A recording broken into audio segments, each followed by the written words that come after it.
ఇవాళ ఎంత దుర్మార్గం అంటే ఇవాళ హైడ్రా కమిషన్కి వాళ్ళు దరఖాస్తు ఇచ్చి దండం పెట్టి వస్తే కూడా స్పందిస్తలేరు. ఆర్డీఓ పట్టించుకోడు. వాస్తవానికి ఆర్డీఓ క్రిమినల్ యాక్షన్ తీసుకోవాలి. తన RDO is the custodian of this land. ఈ భూమిని కబ్జా చేస్తే ఆర్డీఓ గారు ఏం చేయాలి? ఆ కబ్జాను తొలగించి తన ఆధీనంలోకి తీసుకోవాలి. వాళ్ళెవరైనా అడ్డం వస్తే క్రిమినల్ యాక్షన్ తీసుకునే అధికారం కూడా ల్యాండ్ సీలింగ్ యాక్ట్ ఆర్డీఓ గారికి ఇచ్చింది. ఎందుకు ఆర్డీఓ మౌనంగా ఉన్నాడు? ఎందుకు హైడ్రా మౌనంగా ఉన్నది? ఈ మౌనం వెనుక ఉన్న మర్మం ఏందో ఇప్పుడు బయట పెడతా. ఇందులో ఇంకో విషయం కూడా చెప్పాలి. ఈ భూముల్లో ఈ 374 ఎకరాల్లో ఎందుకు చెప్తున్నది అంటే, రేవంత్ రెడ్డి పెద్ద పెద్ద డైలాగులు దంచుతుంటాడు. మేము చెరువులు కాపాడినాం, ఇక మా అంత మంచిగా చెరువులు ఎవడు కాపాడనే లేదు, నేను ఉద్ధరిస్తున్నా, పీక్ పడగొడుతున్నా అంటాడు రేవంత్ రెడ్డి.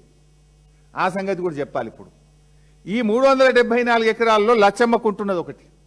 ఈ భూమి మధ్యలో లచ్చమ్మకుంటున్నది. ఈ లచ్చమ్మకుంట FTL 17 ఎకరాలు, 6 ఎకరాలు బఫర్ జోన్, అంటే మొత్తం 23 ఎకరాల చెరువు ఉన్నది.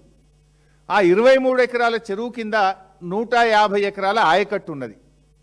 ఇప్పుడు ఈ కంపెనీలు ఏం చేస్తున్నాయి? అసలు ఈ కంపెనీలకు హక్కే లేదు. ల్యాండ్ సీలింగ్ యాక్ట్ ప్రకారం there is no right for any sale deed or any agreement, any land purchase sale deed.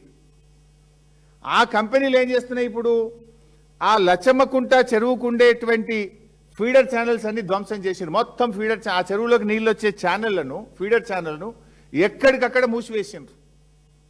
అయినా ఇప్పుడు ఈ నిమిషానికి పోతే కూడా లచ్చమ్మకుంట చెరువులో నీళ్లు ఉన్నాయి. వర్షపు నీరంతా అలకే పోతుంది. ఇప్పుడు ఇయాల పోయి చూస్తే కూడా లచ్చమ్మకుంట చెరువులో నీళ్లు ఉన్నాయి.